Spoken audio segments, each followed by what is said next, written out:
Welcome to the show, Ranking Member of House Natural Resources, along with Transportation Committees, Congressman Bruce Westerman. Congressman, it's great to have you on. Thank you so much for joining us. Have you seen what's going on with the messaging on the president's trip to Saudi Arabia? Because it seems like there's chaos even on this. I mean, Biden's Energy Secretary Granholm says the president will meet with the Crown Prince of Saudi Arabia next month. The president says he's not explicitly meeting with him. It's part of a broader international meeting. So how can they not even get this one straight as they're not talking to U.S. oil? Well, good to be with you, Liz. And I think it's metaphorical of their whole energy plan. The left doesn't know what the right hand's doing. They seem to have an itinerary, but they have no plan to get there, and they don't know what they're going to do when they get there. So I'm not surprised. It's what we've come to expect with this administration. And I think it just illustrates how haphazard they go along the way, and how little of a real plan that they have. You know, they've got an agenda. They say they want zero carbon and neutrality and all of this stuff, but they have no real reasonable or rational plan on how to get there. And I think what the American public needs is a plan to show how we can produce reliable, affordable, and the cleanest energy on the planet, and do it in a way that doesn't drive prices through the roof and doesn't affect people's everyday lives and continue to pile on in inflation. Let's watch the president's climate czars. By the way, let me back up. What we're gonna talk about this instead. We're gonna watch Biden economic advisor Jared Bernstein. He is claiming the president is the best president in history on basically rocketing gas prices. You're going to see the Treasury Secretary admit to a drop in oil production and refinery capacity. And then you're going to see Representative Steve Scalise and HBO's Bill Maher weighing in. Watch this.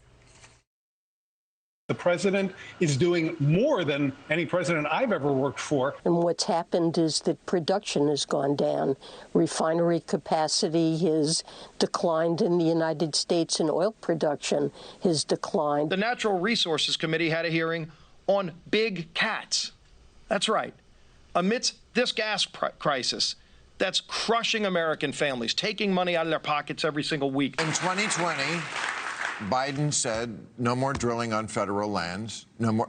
No Keystone Pipeline. When people get off fossil fuels before they have a replacement, they wind up going back to even worse fossil fuels. We said, Saudi Arabia, go yourself, you killed a journalist, and now Biden is going over there hat in hand begging them for oil. You know, and Biden has been undercutting U.S. energy, Congressman. At least 7 executive orders, multiple initiatives undercutting, cracking down on U.S. energy. So your committee has been, the Democrats are talking about cats? Yeah, that seemed to be the most important subject they could come up with, is how we regulate big cats, you know, stemming back from the Netflix show that people were watching during the pandemic. So we want to talk about how do we produce more energy? How do we lower costs? How do we create more American jobs? How do we use energy as a national security weapon? And how do we help our friends across the world? All of those important issues that should be coming before a committee. And as the whip mentioned, the topic, the headliner bill was big cats. You can't make it up.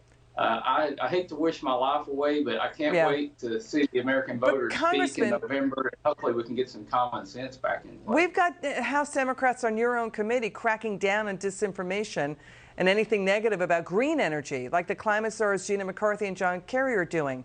Are they going to crack down on the president for saying this? Watch this. I grew up in a family, not a joke, where if the price of a gallon of gasoline went up, it was a conversation at our kitchen table. It mattered. It mattered with my mom and dad. It made a difference. We felt it. Okay, and no, he didn't. He didn't feel it, because gas was flat when he was growing up. It didn't go. It was going nowhere. It was not going up, and there was no food shortages. There was no pricey gasoline when Biden was growing up in the 40s.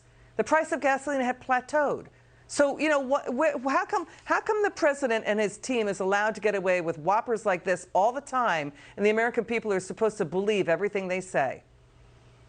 It's almost like they're coming from some fantasy world and they make it up, and they just want to say what they think the American people want to hear. But I think people are smarter than that. They see through it. They feel the price at the pump. They feel the price at the grocery store. And it's affecting American families every day, and they're not going to have the wool pulled over their eyes. Congressman Westerman, it's great to have you on. Come back soon. It's good to see you.